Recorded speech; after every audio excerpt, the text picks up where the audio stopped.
Estamos iniciando o podcast de hoje e o entrevistado é um empresário, Alexandre Gerhardt. O Alexandre que é um amante, né, das viagens, viajou de Jeep, viajou de moto, viajou de Fuca, não é carro, né, de Fuca na Transamazônica, que vai contar toda essa história para nós, para que a gente possa entender um pouco mais seus motivos e também que a gente possa aprender e talvez a gente se encoraje, né, eu, um dos nossos telespectadores, alguém que está talvez nos ouvindo, possa também fazer isso. Alexandre, primeiro prazer em tê-lo aqui no programa. Já te entrevistei na TV Univates, né? Quando tinha um programa na TV Univates e agora aqui no meu podcast. Como é que tu está? Tudo bem? Boa tarde, João. Prazer é meu, né? Sempre é bom te ver. Seja tomando um café ou seja aqui. É verdade. Tudo certo, estamos vivos. Bom, Alexandre, para que a gente possa conhecer um pouco mais o nome do projeto Dizer o Podcast, quem é eu, Alexandre Gerhardt? O Alexandre Gerhardt, antes de mais nada, é um cara inquieto, né? Mas eu sou natural de Estrela, moro em Teutônia, próximo à Lagoa da Harmonia. Tenho meus 54 anos. Estou aqui com a Maria Carolina, que é minha filha, aqui de Guarda Costa hoje, seus 17 anos. Sou empresário, sou proprietário da Protepac, sistema de segurança eletrônica. A gente trabalha com alarmes e câmeras monitorados em 67 cidades, né? 67 A cidades. gente tem uma abrangência grande dentro do estado. O foco é o Vale do Taquari, né? Mas a minha atividade profissional original, eu sou, na verdade, um técnico em curtimento de couros formado pelo Senai. Que chegou a morar fora do Brasil, inclusive, um tempo, né? Sim, em 93 eu passei meio ano na Itália, porque há 30 anos eu trabalho com uma empresa italiana também, onde eu dou consultoria técnica e comercial, uma empresa de produtos químicos para curtumes. Então, quando eu fui contratado, fui inicialmente para passar na Itália 2 semanas, e as 2 semanas fiquei quase meio ano lá, né? Fiquei uma parte do tempo em Milão, na região de Milão, e depois eu fiquei uma parte do tempo entre Firenze e Pisa, na região da Toscana. Então, ali eu desenvolvi a língua italiana, conheci bem o país, né? E quando eu voltei de lá, eu passei a trabalhar dentro da América do Sul. Meu mercado de trabalho era exclusivamente fora do país. Então, eu saía do Salgado Filho, em Porto Alegre, e fazia Argentina, Uruguai, Paraguai, Chile, Costa Rica, Estados Unidos. E eu ficava, se fosse somar as semanas que eu ficava fora, né? Eu ficava de 6 a 8 meses fora do país. Fora. É, Muitos voos, então. Quantas conexões, quantos voos fazia por ano em média? minha média anual era de 72 a 74 voos internacionais ano. Por ano. Eu voava mais do que um compadre meu que é piloto. Média anual era de 72 a 74 voos internacionais ano. Tinha Boa Viagem por Turismo, ano. eu voava mais, deles, né? Então eu sempre fazia minha agenda de voos em dezembro. Todo ano já. E num determinado momento eles me chamaram, me ligaram, disseram, tu vai estar no Brasil tal dia, vou. O gerente comercial da Varig de Porto Alegre queria vir almoçar comigo. Oi, rapaz. Aí marcamos lá no Panorâmico, uma sexta-feira. Era verão, assim, né? Janeiro. E 11h30. Aí eu entro lá, tá sentado no senhor de terno, gravata, né? E eu com meus 25, 26 anos, chinelo, bermuda, camiseta. Aí eu disse, fulano de tal? Sim, prazer, Alexandre Gerhardt. Ele olhou assim, com aquele ar assim, tipo, não é isso aí que eu esperava, né? Então, ou seja, de tanto que eu voava, né? Eu tinha meu cartão diamante da Varig, né? Naquela época se viajava pouco, né? Eu viajava muito. Então, era um dos clientes especiais deles, assim. Que bom, né? Bom aprendizado. Foi show. Sabe que eu tive na Itália em 99 e gostei demais do que eu vi lá. Não precisa de alguém que faça, até porque já viajou bastante, tá meio cansado. Se precisar de alguma ajuda, resolver algum problema lá, com o meu italiano fluente. Perfeito. Mas eu posso te auxiliar. Fala com as mãos. Sim, fala. Prego.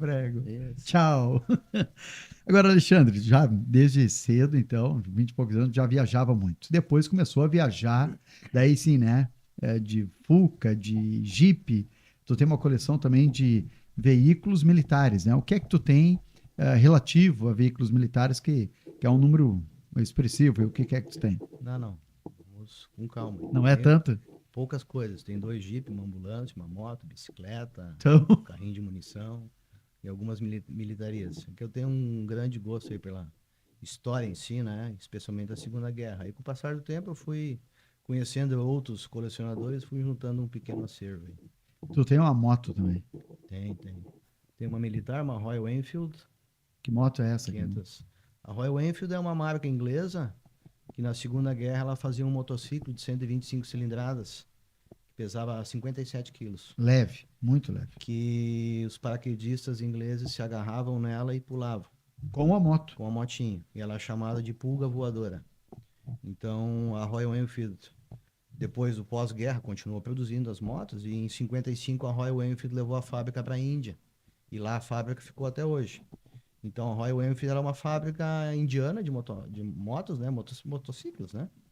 E em 2018 ela fez uma edição limitada da Classic, que eles têm um modelo clássico, imitando com a roupagem, pinturas, imitando a pulga voadora da Segunda Guerra. Então saiu uma tiragem de 1.000 motocicletas, 1000. vieram 60 para o Brasil, e aí tinha uma lista de espera, né? Eu entrei na lista de espera, e sabe o cara chato, aquele que ligava de manhã, de tarde, de noite, de Chegou manhã, a minha de moto. tarde. Chegou. Não, que eu não tava. Tinha uma quantidade limitada e tinha mais de 300 pessoas na lista, né? E eu tava lá no final da lista. Aí eu ligava, eu mandava foto das viaturas, só essa moto tem que vir para cá, tem que vir. Tem que vir pro Rio Grande do Sul. Tem Até que um dia veio. Então eu tenho essa Royal Enfield. Bah, essa é histórica, né? Não quer vender? Não. Não. Bom, só perguntei, né? Emprestar na Também banda. não. Empresta qualquer, mas não essa moto, né? Essa não. Relíquia. Vieram 60 pro Brasil. Vieram 60. E aí uma tá lá contigo. Uma tá comigo. Depois eu tenho uma que é a moto que normalmente eu viajo, né? Que é uma moto de maior potência, é uma Tiger 900, que é para viajar Atacama, Ushuaia, Carretera Austral, ir para o Uruguai, né? Pela potência, conforto, e é a moto de uso para grandes viagens. E eu tenho, então, já vai fazer agora acho que quase 2 anos, eu sou proprietário de uma XL 250R 1982. É a primeira XL que veio do Japão, né? O primeiro modelo. Chamada motor melancia. Lateral do motor peça uma melancia, né? Essa moto eu sou o segundo dono dela. Fui buscar em Jaguarão. Tá com 46 mil quilômetros originais. E essa que tu fez a última viagem agora? Essa última viagem foi feita com ela. Quantos mil quilômetros? 5.500 quilômetros. Nós dois, eu e a vovozinha. Tu e a vovozinha. Isso. Bom, por que que... E foi para onde? Só antes de dizer por que tu usou ela, mas tu saiu do Brasil, foi para Argentina, né? Eu tinha... Foi em março, eu me deu uma janela de tempo. As coisas na Protepac andando bem. Eu como mexo com importação, enfim, tudo certinho. Me deu uma janela ali de 3 semanas. Eu disse, pô, vou fazer uma viagem. Aí, inicialmente, eu ia com a minha moto grande, normal, né? Mas aí um convida um, não pode, outra mulher não deixa, o outro não sei o quê, então eu acabei sabendo que eu ia ter que viajar sozinho. E se eu estava viajando sozinho sem pressa, não tinha por que eu não ir com a vovozinha. Então eu pensei, eu vou pegar um trajeto, eu tinha 3 objetivos na minha cabeça, né? Eu vou botar eles e vou ver se eu chego primeiro no ponto 1, depois no ponto 2, no 3. Então, minha vontade inicial era chegar e cruzar o Uruguai. Então, eu saí de Teutônia, uma sexta de manhã, abaixo de chuva. Saiu na chuva. Abaixo, chuva torrencial aqui para Lajeado, Venâncio Aires, chuva torrencial. Tá, e não dava para sair no outro dia ou 2 dias depois, esperar passar chuva, não? Não. Se tu vai viajar, né? Quem sai de moto em algum momento vai pegar chuva, né? Motociclista então, é assim, não tem problema. Capinha de chuva que o motoboy usa e vai embora. Então eu saí daqui, fui até... O destino era Rivera, né? Então eu saí abaixo de chuva torrencial. Cheguei ali em Rosário, parei no posto para abastecer, tá? Olhei, pneu furado. Comecei bem a viagem. Chuva, pneu furado no Brasil ainda. Isso. Aí eu fui a Santana do Livramento, né? E aí lá, fui fazer o check-in no hotel, tudo certinho, pagar. E eu olhava e parecia que tinha uma coisa errada comigo, sabe? Eu olhava, até que eu olhei na minha carteira e descobri que eu não tinha minha CNH. Sem carteira de habilitação. Na hora de tirar algumas coisas que não precisava, eu deixei a CNH em casa. Aí eu pensei, pô, que eu... Não, que a CNH digital no Mercosul não vale, né? Ah, essa é a dica importante, inclusive. Não vale, tem que ser impressa. Física. Aí eu tava naquela, o que eu faço agora? Volto, aluga um carro para buscar, enfim. E as coincidências acontecem, né? Em seguida, uns minutos depois, no final da tarde, me contata nosso amigo Carlos Augusto Fireoli, Promotor X de Lajeado. dizendo que ele tinha encontrado uma XL, que ele também estava empolgado com a história de ter XL, que ele estava pensando em ver a XL que ele achou e queria ver se eu podia ir junto. XL 250, né? 250. Ele tinha achado uma 83 e ele queria saber se eu podia ir junto, porque essa XL estava lá em Rosário do Sul. Puxa vida. Eu disse, perfeito. Eu tô aqui. Eu volto 100 quilômetros, né? É. E tu pega a minha CNH lá em casa. E aí, sábado de manhã eu já estava dentro do Uruguai. Cruzei o Uruguai direitinho, cheguei na outra ponta lá. Disse, então, bom, esse primeiro objetivo foi cumprido. Porque, de novo, é uma moto antiga, né? 42 anos. As pessoas acham que é uma moto velha. Mas eu fui viajar com uma moto antiga, não com uma moto velha. Moto velha é aquela que não tem cuidado, que não, o pessoal... Mas eu não, eu já tinha moto há mais de ano, ando pra lá e pra cá, manutenção em Revisão, dia, tudo pneu certinho, bom, tudo certo. pneu bom. Eu disse, não tem por que eu não ir. E só não dá para apertar uma moto dessa. Tu viajar com uma Tiger, ela é a primeira que é mais confortável, tem mais motor, não é? Isso. Uma XL, qual que é a diferença de uma Tiger 900 e a XL? Para viajar. A grande vantagem da XL é que não adianta tu ter pressa, né? A vantagem. A vantagem não adianta ter pressa, que é impossível tu ter pressa. Se tu te atrasou, tu não vai tirar aqueles minutos, porque tu não vai... Vai curtindo a viagem. A minha velocidade padrão na viagem toda foi 85, 90, marcando no velocímetro. O que velocidade real vai dar 78, 80 km por hora. Então, tu vai naquele ritmo e tu sabe que naquele ritmo tu vai tartaruga. Sempre longe. Pela tua experiência de moto, não é pior quando uma moto tem baixa cilindrada, quer dizer, baixa para viagem, para densidade não, né? Uma 250. Mas aí tu precisa, um caminhão te aperta, tu precisa acelerar e sair fora. Passou por esse momento ou não? Pela tua experiência, isso não muda? É que a vantagem de viajar dentro do Uruguai e da Argentina é o trânsito, né? Que é diferente do nosso. É diferente do nosso. A gente tem lá, normalmente, vai dentro do Uruguai, a distância de uma cidade para outra é 150, 200 quilômetros e o trânsito é muito baixo. Dentro da Argentina, a mesma coisa. Então ninguém te aperta. Então ninguém te aperta. Eu já sou um que, por natureza, como eu viajei muito profissionalmente em grandes cidades, Santiago, Mendoza, enfim, hoje, quando eu viajo de moto, um lugar que eu não quero passar é cidade grande. Eu sempre dou um jeito de estar fora. Só em Desvia. extrema necessidade. Evita o problema. Então, nesses nossos países aqui, o trânsito é muito mais tranquilo. Isso é uma coisa que as pessoas têm medo, às vezes, de viajar. Então, essa preocupação não tem. E andando 80, 85 por hora, tu não passa por ninguém, na verdade. Então, tu sabe que tu tem uma janela de tempo hoje. Olha, hoje eu vou, então, fazer 300 quilômetros. Tu andando 80 por hora, tu vai fazer uma média de 60. Parou, fez um xixi, tomou uma água. Então, abasteceu. 300 quilômetros vai levar 5, 6 horas. Então, tu tem que te concentrar naquilo. A minha janela de tempo é essa e eu vou no ritmo que a moto vai. É diferente de andar com uma moto grande. A moto grande, tu dá o ritmo que tu quer. Vai a 120, se estiver aqui, a 130, 140. Com a moto pequena, não. É aquilo ali e deu.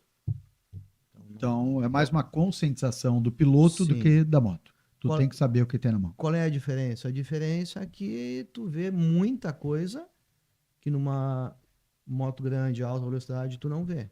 Tu tá relaxado. Uma coisa que eu deixei bem claro na minha volta, né? Que o cansaço físico, viajando de XL, fazendo 600 km, é muito menor do que o cansaço físico do que andando com uma moto grande. Porque a moto grande, tu vai numa velocidade maior, tu tem que estar mais atento, a moto é mais pesada, tu leva mais bagagem, tu leva isso tudo no teu dia a dia, tu vai te cansando. Certo. Tua preocupação. E ali com aquele XLão, bancão fofinho, com pouca bagagem, tu vai naquele tranquinho e final do dia tu tá tranquilo. Tá bem. Eu ia te perguntar se esse fisicamente era pior. Não. Já explicou que não. Bom, aí tu saiu do Brasil, Uruguai. Cheguei no Uruguai, aí então eu entrei em Rivera e saí lá em Paysandú, né? Entrei na Argentina. E aí eu tinha o segundo objetivo dessa viagem, que era chegar em La Carolina. Como eu tenho uma filha que é chamada Maria Carolina, eu tinha lido muitos anos, eu lia sobre La Carolina. La Carolina é um povoado de 300, 400 habitantes, que era um antigo garimpo na Argentina, 1800 e pouco ali. E ele é encravado nas montanhas na província de São Luís. É um lugarzinho turístico, o pessoal vai final de semana. E eu sempre vi muita foto, li muito e eu tinha o desejo de ir lá, Carolina. Só que nas nossas viagens de moto para o Chile, o pessoal é um pouco fora de rota.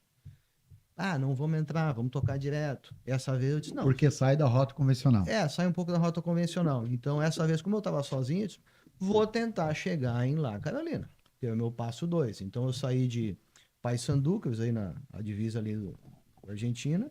Fui a Santa Fé, Paraná. Cruzei por baixo do túnel lá, do Rio Paraná, né?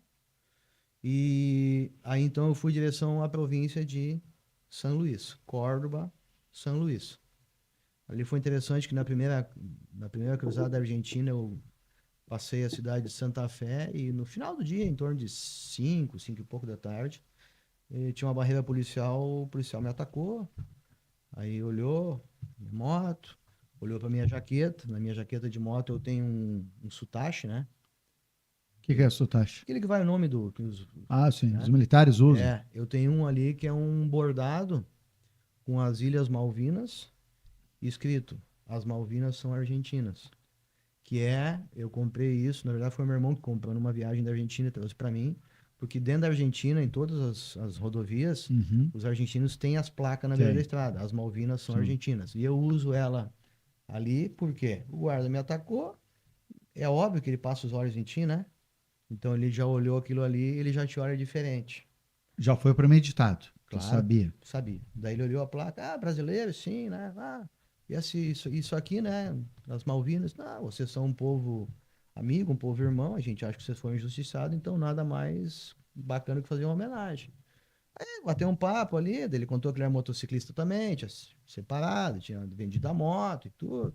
Nem pediu documento, né? E aí no fim ele perguntou então para onde é que eu estava indo. Eu dei mais ou menos o roteiro, minha ideia, e ele perguntou onde é que eu ia dormir.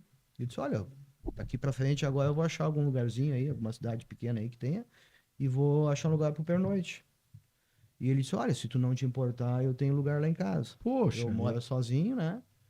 Não tenho cama, mas eu tenho um colchão, roupa de cama, tá? fez uma amizade com o policial. Então, no final do dia, eu estava hospedado na casa dele, a gente conversou bastante, jantamos, no outro dia me despedi dele. Fez um amigo na já Argentina. fiz um amigo ali, né?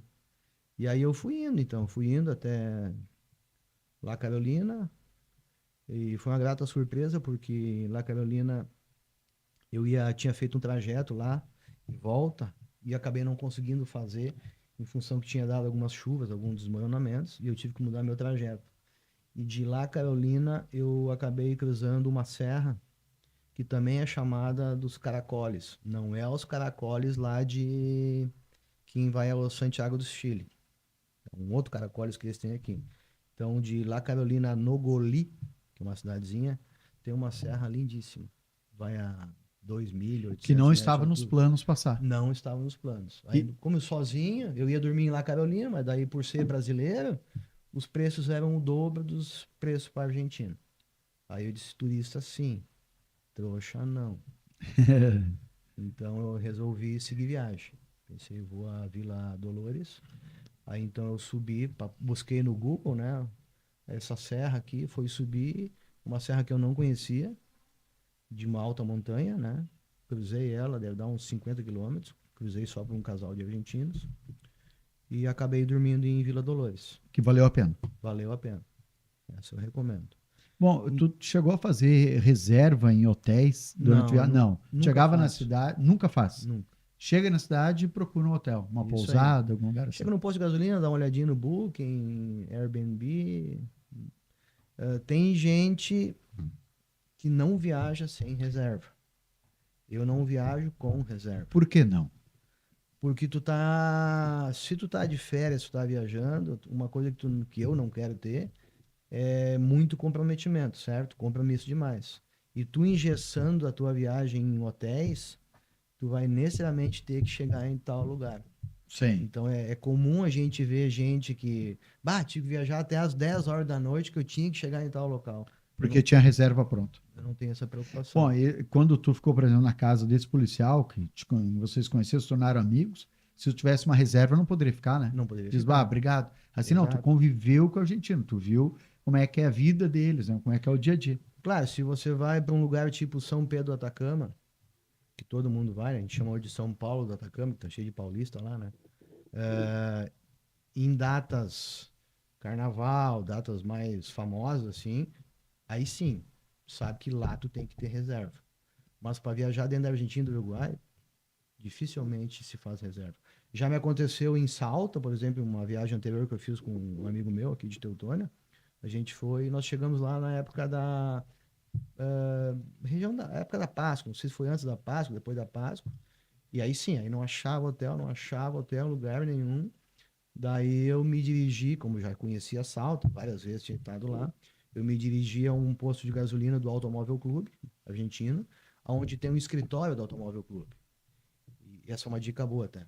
E lá nesse escritório do Automóvel Clube, eles têm uma relação de todos os hotéis e pousadas de Salto. Então eu fui lá, expliquei pro senhor que estava lá, que a gente não estava conseguindo, dizer, não, vou achar alguma coisa para ti. Ele ficou 1h30, liga para um, liga para outro, até que ele disse, ó, vocês precisam dormir. Sim, achei um lugar para vocês dormir. É o que tem. Sim. Show. Dormi 3 noites de roupa. Não dava pra Não dava. tirar. Mas é o que tinha. Entendeu? Não ficou no relento. Então tu tem que estar predisposto a esse tipo de situação, tu entendeu? Sim, é verdade. Tudo certo. Hoje eu já aprendi. Eu aprendi com um amigo meu aí, que até é falecido, o Fernando. Ele, quando ele viaja, em vez de ser um saco de dormir, ele tem um lençol de dormir. É como se fosse um saco de dormir, só que é só um lençol. Então dá um pacotinho pequenininho Aham, e leva juntos. Se tu pegar um hotelzinho que é um pulgueira, né? aham. Tu tem o teu saco de dormir que é só um lençol. Então, lá em Salto eu teria usado com certeza. Sim. Então, hoje eu já tenho o meu saquinho de dormir que é para essas situações aí. E compra isso ou tu mandou fazer? Não, comprei na Decathlon em Comprou. Porto Alegre. Comprou. Tem para vender também. Isso aí. Agora tu leva barraca? Não. Não, né, Não, Ness? Não não, leva. não, não. Nunca ficou em barraca assim, Não. acampado. Sempre eu procuro um hotel. Hotel, pousada. Para poder tomar um banho, ter Isso, internet, isso esse aí. tipo de situação. Isso aí. Bom, tô curioso. Depois de lá Carolinas, foi para onde daí? Então eu fui a Vila Dolores, daí eu subi para conhecer os túneis de Taninga. Taninga é acima de Córdoba. São famosos os túneis de Taninga. Na verdade, eles são mais famosos do que. É bonito, que é uma serra, né? Sim. São 4 túneis. Então eu fui até Taninga, fiz um trecho de rípio, né? De estrada de chão, acho que uns 100 e poucos quilômetros de chão, sozinho. É bonito que você sai da região ali onde é que eu tava, é toda uma região plana, com espinho, caatinga, sabe? Uma região meio árida, assim, né? E boa para furar pneu. E aí depois você vai subindo a serra até chegar nos túneis, fiz os túneis. Aí tive o prazer de ver um condor voando, né? Tava lá, cheguei Uma no... ave típica, né? Isso, Da região, enorme, né? Isso. Um pássaro enorme. Almocei por lá, e aí eu de lá, depois dos túneis de Taninga, o meu destino era a Vila Carlos Paz, depois de Córdoba. Então eu subi, fui a Mina Claveiro, e aí eu subi a Altas Cumbres, que é a região de serra ali de Córdoba. Subi, peguei já um pouco de chuvisqueiro, né? E eu fui parar em Vila Carlos Paz. Em Carlos Paz, que é uma região turística, uma Gramado da vida, digamos assim, eu acabei ficando na casa de um menino que ele é amigo de um motociclista que eu tinha hospedado em janeiro aqui na minha casa. O menino saiu da Argentina com o sonho de fazer uma volta pela América do Sul com a motinha Zanella dele, uma motinha chinesa de 125 cilindradas. E aí eu conheci ele no Facebook, eu ofereci estadia para ele. Então o Matias veio, passou em Teutônia, ficou 2 dias comigo em Teutônia. E aí ele falou do sonho dele, coisa e tal, não tinha muito recurso. E eu auxiliei ele para achar a melhor rota para ele. Então ele saiu de Teutônia, ele foi a Garopaba, ficou 4 dias na casa de um amigo meu também, sem custo, 0,800.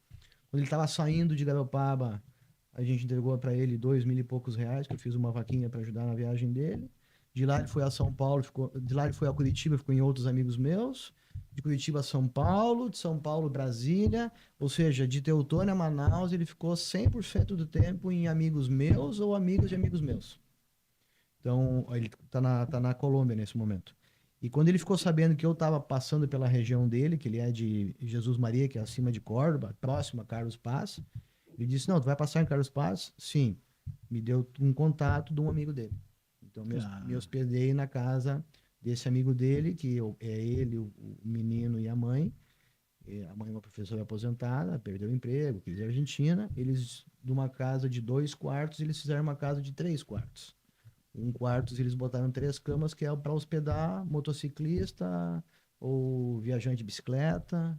Então, passei uma noite lá com eles. Ou seja, que é bom também, porque ali tu vive a rotina Sim. de quem é nativo, né? Conversa com eles sobre a economia, sobre Como é que tá o o país? país. Então, foi bem bacana. Bom, quantos dias foi o total dessa tua viagem com a XL? Foi 18 dias, 5.517 quilômetros. Aí tu não chegou a atravessar a cordilheira, né? Nessa. Não, dali depois, então, eu tinha feito o meu segundo objetivo, que era La Carolina, né? Ah, Então, eu estava subindo em direção a Cafayate. Cafayate, que é região vinícola, abaixo de Salto. É a região vinícola, uma das regiões vinícolas mais altas do mundo. Vinhos de qualidade. Por que Cafayate? Porque Cafayate a gente já tinha passado N vezes, e lá em Cafayate tem um bar, restaurante numa esquina, de um motociclista que é amigo meu, que é o Baco. Eu vou lá, eu vou até Cafayate tomar uma cerveja no bar do Baco. Depois que eu tomar essa cerveja, eu posso voltar até Teutônia. Então, fui pro norte da Argentina, até Cafayate. para tomar uma cerveja. Tomei minha cervejinha, passei um dia por lá, e de lá eu comecei a retrair e voltei até Teutônia. Então, o giro foi mais ou menos esse. Bom, pegou chuva na saída, depois pegou chuva lá em cima. Foram só esses dois? Eu peguei chuva na saída forte, né? Bem forte, até cruzar o Uruguai. Depois, num trecho aqui na Argentina, peguei uns dias. Essa cruzada de Córdoba também. E depois, basicamente, na minha volta. De quando eu vim por Posadas, na Argentina, né? De Posadas eu saí de novo abaixo de muita chuva. Até chegar na entrada do Brasil, em Porto Xavier. Aí depois melhorou o tempo. Depois melhorou o tempo. Bom, teria muitas dúvidas para tirar também sobre essa viagem de moto, mas tem uma outra viagem que me chama a atenção, que é que tu fez de Fusca, tu e um amigo, né? Vocês foram para Transamazônica, que já tinha feito Jeep, né? O alemão, o gringo e o Fusca 76. Isso aí. Isso aí. O gringo O gringo é o Sérgio Barilli, de Imigrante. Professor Sérgio Barilli, aposentado. É uma figura icônica aí do mundo do motociclismo da região. Somos amigos desde 89 a gente anda junto de moto, em função das trilhas, né? Campeonato de moto. Depois a gente começou a andar junto de Jeep, nos campeonatos de Jeep estadual. Ele era navegador, eu também, a gente se conheceu. E nós tínhamos feito a viagem da Transamazônica em Jeep em 2000. E em 2019, então, antes da pandemia, em agosto, né? Ele queria fazer uma viagem, eu também queria fazer uma viagem. Nós, a princípio, vamos fazer a Transamazônica. Vamos de moto? Vamos de moto. Aí, uns dias antes, ele me ligou e disse, eu tenho uma outra ideia. Moto com a Tiger, dito Nós aí. ia com as motos grandes daí. Ele, eu tenho uma outra ideia. E se nós fosse de Fusca? Como assim? Não, pegar meu Fusquinha tá bom, vamos de Fusca. Eu disse, vamos de Fusca, então. Fácil assim? Não tem... É que é fácil. As pessoas acham que é difícil, mas não é. Vamos de moto? Não, vamos de Fuca. Vamos de Fusca. Como é que tá teu Fuca? Olha, até estrela, Tranquilo. garanto. Depois a gente vai ver. Então ele tem um mecânico fiel dele ali, Imigrante, que é o Fime, baita mecânico, gente boa. O Fime deu uma revisada. Não, pode ir. É óbvio, né? Levamos algumas peças sobressalentes. Sim. Uma coisinha de distribuidor. O Fuca dele já tem ignição eletrônica, pelo menos. Né? Sim. Uma caixinha de ignição. Uma chave de fenda, 2 metros de arame e um alicate. Mais ou menos isso. E claro, o Sérgio, ele tem uma ideia assim, ele leva uma coisa quando ele viaja de Fusca que ninguém leva no mundo, só ele leva. Um para-brisa auxiliar. Sério, vocês saíram de lá já. Teutônia, né? Ele de imigrante, tu Teutônia. Levaram um para-brisa auxiliar do Fuca. Sim, porque uma vez ele estava viajando, não sei para onde, ele quebrou, daí em lugar nenhum no mundo vai se conseguir um para-brisa. Ele socou um para-brisa na cachorreira do Fusquinha lá e levamos aquele negócio lá, fizemos 9.600 quilômetros de Fusca com aquele para-brisa lá. Né? Precisou do para-brisa, não? Não, claro que não, né? Mas para ele era uma segurança, entendeu? Eu disse, então, eu não vou brigar contigo, né? Na saída, eu levo o que tu quiser. Nós tava ali passando, chegando na região de Erechim, ali pra cima, daí Fusquinha redondinho, e eu tava de caroneira, né?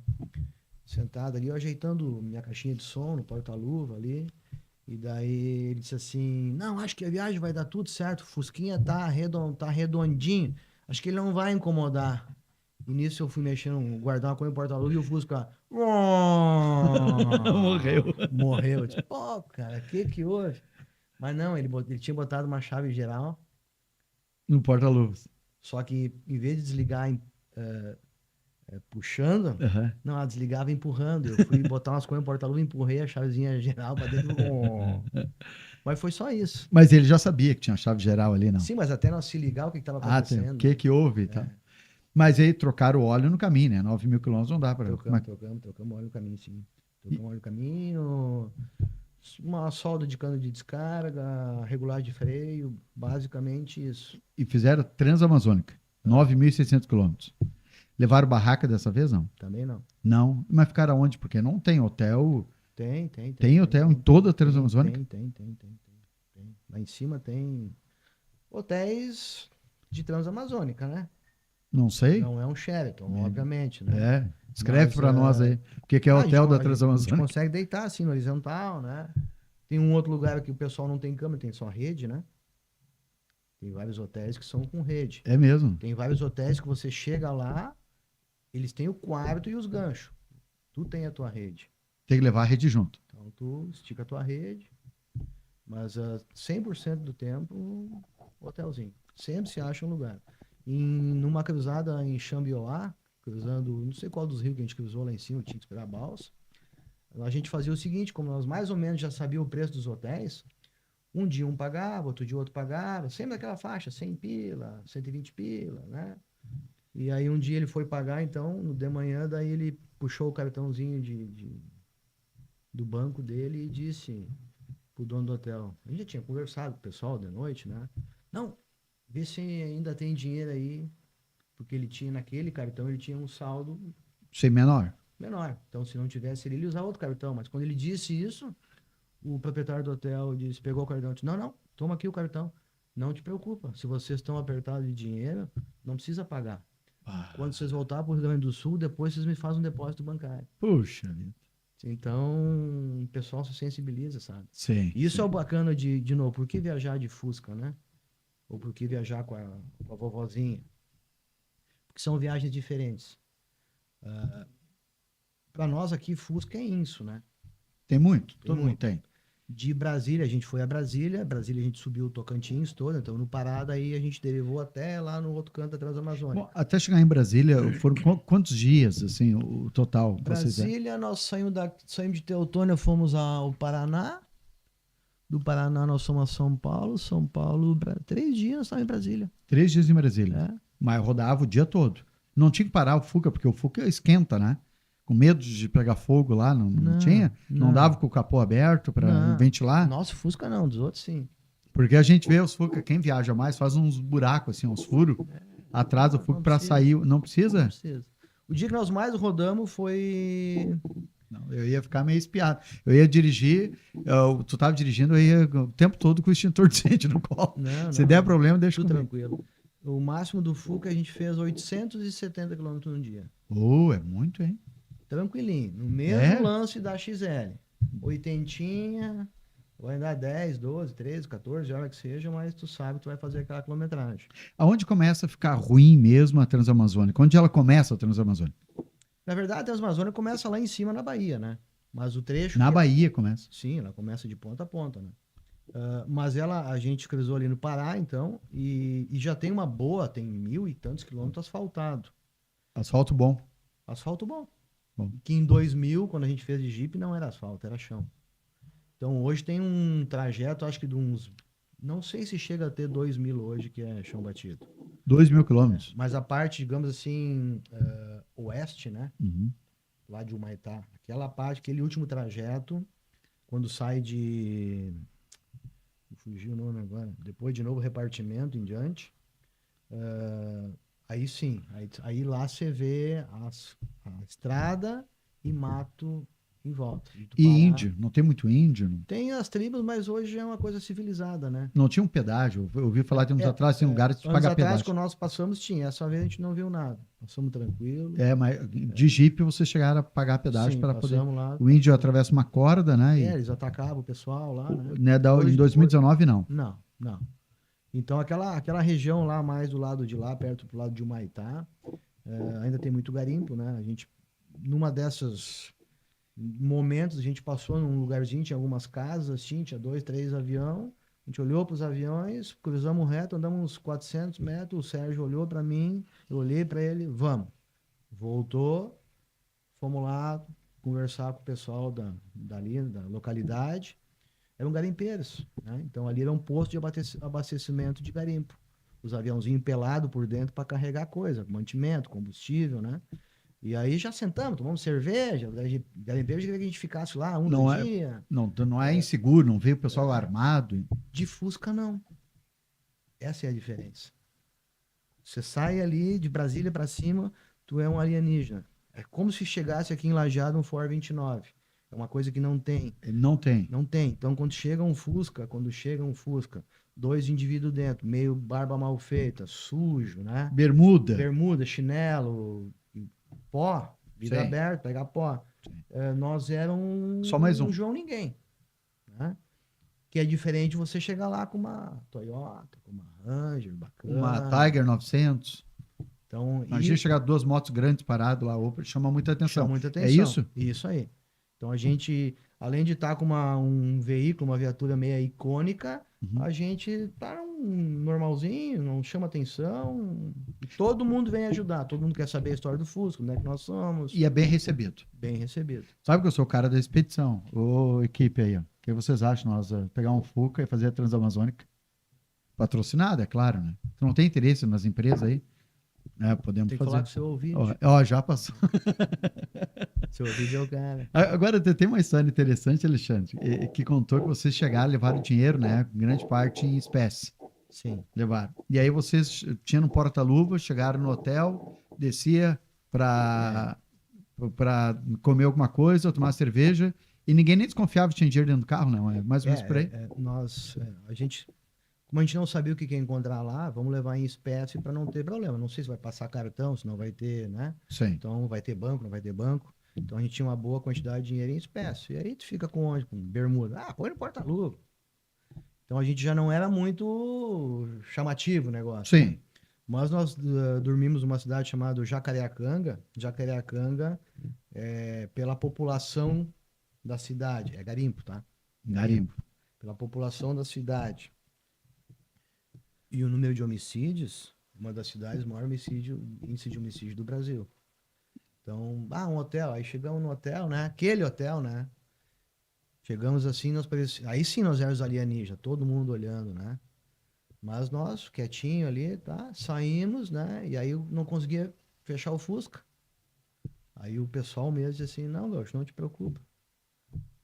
Ninguém vai mexer. Ninguém vai mexer. Aqui ninguém mexe. Então lá a lei deles funciona. O que não é teu, não mete a mão. Se tu meter a mão, o cara acorda boiando no rio. E o porta-luva cheio de dinheiro. E o porta-luva com o dinheirinho lá e nós tudo tranquilo. Então isso lá é diferente. Lá eles... Não foi nesse hotel. Eu lembro da TV Univates, me deu entrevista, e que encontrou alguém ligado a Lajeado ou lajadense. Não, isso foi antes, foi novo repartimento. Nós estamos tomando um café da manhã no hotel, eu e eles, levantamos cedo. E aí descem 2 pessoas, 2 homens, né? E eu, bom dia, tradicional, né? Cumprimentar, né? E aí o cara se servindo, ele me olhava assim, e eu olhava pra ele, né? Parecia que se tinham visto. Tinha se visto, né? Daí até que ele veio e disse, parece que eu lhe conheço, né? Eu disse, olha, tu até pode me conhecer, né? Eu tô do outro lado do Brasil. Se tu estiver no Rio Grande do Sul, né? Pode me conhecer, sou gaúcho. O senhor é o Alexandre Guerra de Teutônio? Sim, eu sou, mas tu quem é, cara? Diz ele, não, eu sou um sargento do quartel de Bento Gonçalves, que ele tinha dado baixa do exército e tinha ido para PRF. E ele e o colega dele estavam fazendo um deslocamento na Transamazônica pela Polícia Rodoviária Federal. A Transamazônica é federal. É É federal. uma BR. Então ele se lembrou de mim e hoje ele tá aqui depois de Soledade, Sarandi. Hoje ele tá aqui. Mas E aí a gente se cruzou lá no meio da Amazônia. no meio do nada. No Assim. meio do nada. Em Santarém também, nós estávamos em Santarém. Aí nós ia trocar o óleo do Fusca, né? Daí o Sérgio dizendo assim, não, porque aqui em Santarém eu tenho amigo meu lá de imigrante, pai, tem um caminhão guincho aqui, nós tínhamos que ligar pra ele, tá? Tamo em casa. Eu disse, tá, vamos achar o cara o que eu aqui. faria, não te Mas tu preocupe, tem o tamo em telefone casa. dele? Não tenho, né? Não, mas é o fulano, tá, certo, tá, vamos achar o cara, tá bom. Aí chegou na oficina, fomos trocar o óleo do Fusca, né? Aí subiu o óleo do Fusca, tá? Daí o Sérgio perguntou, escuta, eu tenho um amigo meu aí, assim, tem um guincho, vocês não conhecem? Sim, ele tá vindo aqui daqui a pouco. Aí tu, não pode ser. Sim. Deu meio, o cara me apareceu lá. Então não dá, cara, não dá pra se esconder, que eles acham a gente. Eles acham. Agora, qual que é a parte mais difícil que vocês passaram lá? Teve algum momento mais com medo, uma sensação de insegurança ou não? Bom, vamos pelo princípio. Até para quem está nos assistindo, cara, eu penso em fazer a Transamazônica. Pode fazer. É seguro? Pode fazer. O nosso amigo aqui, o Luiz Plain. O Luiz Plain. Tá saindo. O Luiz Plain foi para Alasca de moto. Sim, tá aqui. Tá saindo, deixa eu ver aqui. Sozinho? Não. Final de semana tô indo com a minha BMW para Manaus. Me mandou hoje de manhã. Ele tá indo, o Plain. Sozinho. Ele viaja sempre sozinho, né? O Plain, geralmente sozinho. Sim. É que ele é muito chato, ninguém aguenta ele. Vai estar gravado isso aí. Sim, mas é verdade. Gente boa. Não, a gente, tanto em 2000 como em 2019, a gente fez o que era certo para fazer a Transamazônica ponta a ponta, tem que ir na época da seca, né? Porque senão o pessoal vai fazer 300 quilômetros leva 6 dias, 5 dias na época de chuva. Porque é muito atoleiro, né? Muito atoleiro. Então a gente foi na Tem época uma da seca. empresa de ônibus hoje que faz a Transamazônica ainda. De tão difícil que é. Sim, mas aqui do sul ainda. A gente passou por eles. Eu ia dizer o Rio Prato, mas eu vou te mentir. Não, tem uma empresa aqui. Tem uma empresa do sul aqui que tem linha lá em cima. Lá tem muito gaúcho, né? Lá é normal ter linha de ônibus de lá pro Rio Grande do Sul. É mesmo? Sim. Então, assim, a gente, a nível de estrada, não tinha, assim, grande estrada. A gente sabia que ia pegar muito pó, mas sem grandes preocupações, né? E distante as cidades, Alexandre? Tu abastece? Sim. Até a próxima cidade, nós temos que andar 5 horas para... 200, 300 quilômetros, sim. É assim mesmo. Não é que nem... É uma mesma condição que a gente conta na Argentina e no Uruguai. As cidades são longe. E se der um problema, pane, quebrou alguma coisa do Fusca, precisa de manutenção. É complicado? Não. Não? É anjo da guarda, né? Sempre vai passar alguém que vai te rebocar, sempre. Isso é o que eu digo. Sempre existe um anjo da guarda. Não interessa tu andar a pé, de bicicleta, de Fusca, de que tu andar. Sempre alguém vai te ajudar. O que é mais difícil numa viagem? O que é mais que talvez tire o teu sono? Já tirou que quando tu tá planejando uma viagem, diz, tem que ter um cuidado especial com isso. O que é? É o outro? O mais difícil tá dentro desse livro aqui, ó.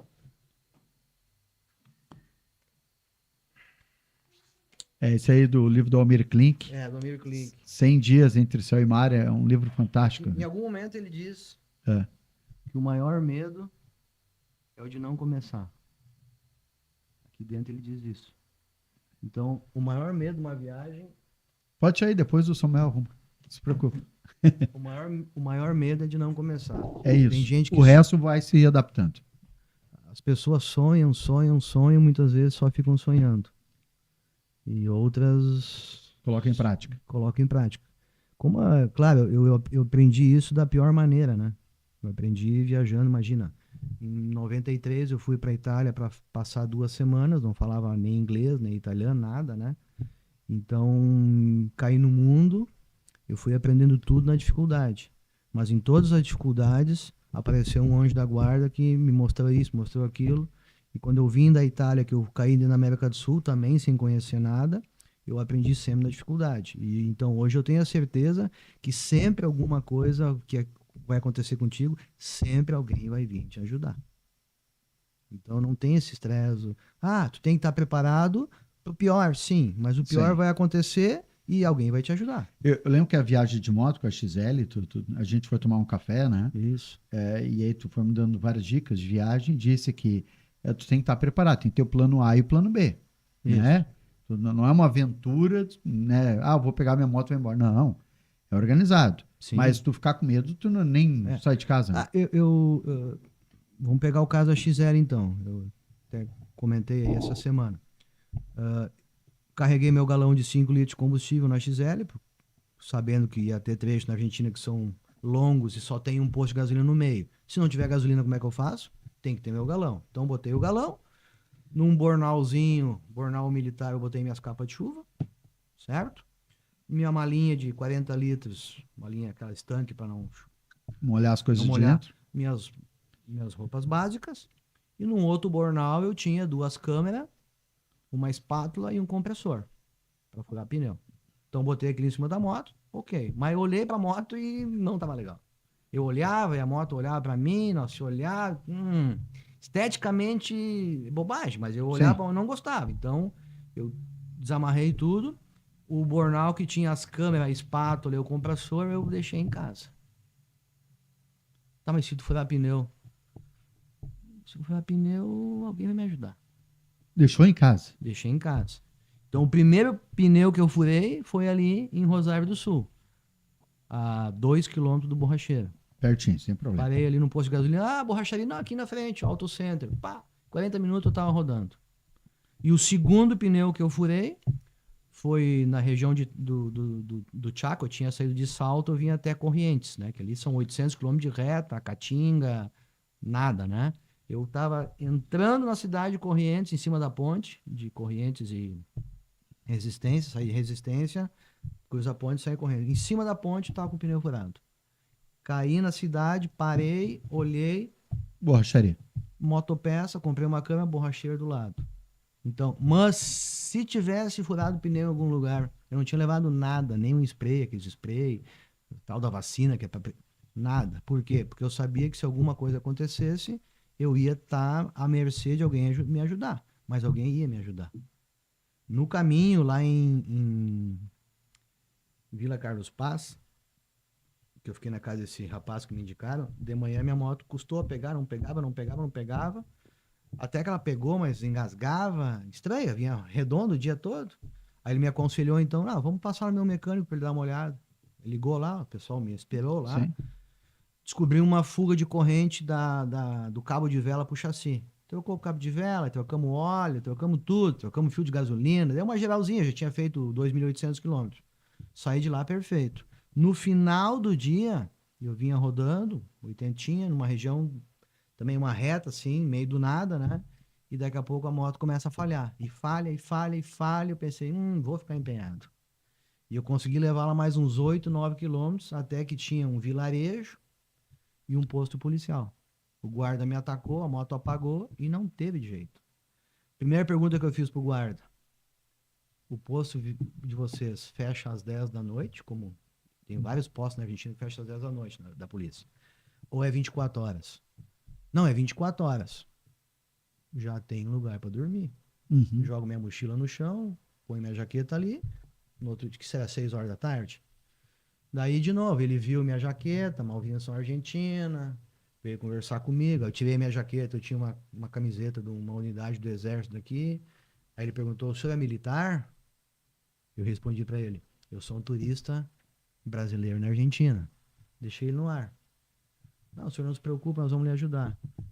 20 minutos depois, minha motinha estava carregada em cima de um reboque, de um senhor que passou com o reboque vazio.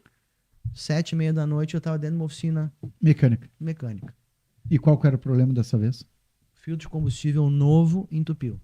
Puxa vida. Só foi trocar o filtro. Mas daí é aquela confusão, né? Fica na oficina até 9 da noite. Até achar isso. Aí o cara já me arranjou um hotel, daí já tinha que trocar uns dólares, já pegou meus dólares, veio com uma pacoteira de dinheiro no outro dia, assim, não sabia nem onde levar. Sim. E mais... Porque o dinheiro tá muito desvalorizado. Então a preocupação, não sei qual é a preocupação. Que as pessoas têm esse paradigma de não ir porque acham que vai acontecer, não vou porque eu não sei falar a língua, eu não vou porque eu não conheço, eu ouvi dizer que a polícia é corrupta, me disseram que não sei o quê. E aí eu vou ficando em casa no sofá. Exatamente. Agora, antes de encerrar, tem muita pergunta, vai ter que voltar outro dia aí, mas o que mudou no Alexandre? O Alexandre que viaja, o Alexandre, cada viagem que vai e volta, o que muda no Alexandre? O que muda é a minha capacidade de resolver problemas. Cada dia a gente fica melhor nisso. Cada viagem é um aprendizado. Cada rateada que tu dá, cada erro que tu faz, cada coisa que tu tem que superar, tu vai te aprimorando e tu vai crescendo com isso e tu vai... Vai melhorando, vai aprendendo. Vai aprendendo. E vontade de fazer outra. Conheço muita gente, mais contato. Eu tenho a mania de pegar o contato de todo mundo. Então, eu tenho a mania também de uns tempos pra cá, a Lolo sabe disso, né? Eu tô dentro de um grupo de Facebook que é o Moto Viajeros Argentina. Os motociclistas na Argentina não é que nem os brasileiros. Brasileiro, a galera da Harley, das BMW, né? O pessoal não se mistura muito, né? Lá é tudo uma panela só. Lá tem moto, tem moto. Então, nesse grupo do Facebook deles, eles colocam lá, estou indo a, por exemplo, São Paulo, alguma dica de estadia, eles vão trocando informação, certo? Então, e aí dentro desse grupo, seguidamente eu vejo alguém deles que vem pro Brasil. Eu quero ir a Florianópolis, por onde é que eu vou? O que eu faço? Para aqui em casa. Eu primeiro fico lendo os comentários, 1 milhão de dicas, né? E eu sinto um pouco como é que a coisa flui. Se eu olho, já tem foto do cidadão ali, tu já tem alguma informação. Se eu vejo que é um cara que eu acho que talvez valha a pena, aí eu puxo ele no privado e convido ele, olha, quiser passar aqui em casa, tem quarto, né? A gente come uma carne, toma cerveja, te ajuda a fazer um roteiro que daqui a pouco tu não vai achar nos lugares. Então, eu me acostumei a abrir a casa para receber pessoas. Que legal. E tem aprendido muito, imagina. Direto. Bom, Alexandre, obrigado, viu, pela participação aqui no podcast. Nós vamos ter que te trazer outras vezes para outras viagens, né? E a próxima, qual que é? Já está programado ou ainda não? Vai ver de repente amanhã. Eu tenho o costume de ficar quieto. É mesmo? A gente não conta porque... Só na volta? Cria expectativa, daí já vem os chatos de plantão botar defeito, que não vai dar, porque a moto não é essa, devia não sei o quê, então fico quietinho. E aí a hora que o pessoal vê, tá viajando. Isso aí. Obrigado, Alexandre. Eu que agradeço. Grande abraço. Esse é Alexandre Guerra. Esse programa você pode compartilhar, dar o joinha, compartilhe, né? E vamos mostrar fotos. Nós temos fotos aqui também do Alexandre, tanto de Fuca, né? Foi de Fusca. De carro, dá para dizer que Fuca é um carro ou não? Teoricamente é, né? Tecnicamente não sei, mas teoricamente é. Vamos botar a foto aqui do Fuca na Transamazônica, 9.600 quilômetros de Fusca. E temos foto aqui também da moto. Da moto foi 517. 5.517 quilômetros com a moto XL 250. Mas já viajou de Tiger, viajou de vários, de Jeep, mas essas duas que a gente deu prioridade porque são diferentes. Obrigado, Alexandre. Eu que agradeço. Bom, esse programa volta na semana que vem, onde nós vamos gravar mais um, né, que viajou, que conte uma história interessante aqui no Eu Podcast de hoje.